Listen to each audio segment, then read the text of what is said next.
So may nagtanong dito kung okay lang daw ba mag-sign in sa Pinode at ano ang advantage nito.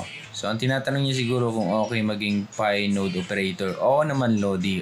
Importante yan sa ecosystem ng Pi. Kailangan merong mga Pinode operator at kung meron ka namang resources or meron kang mga tools, pwede kang sumali.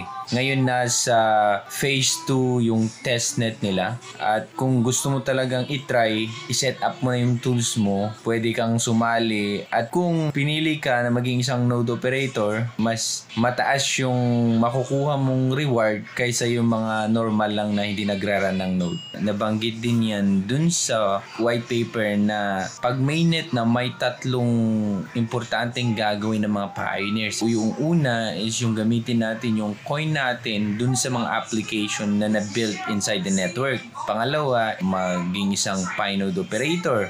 At pangatlo, yung i-lock mo yung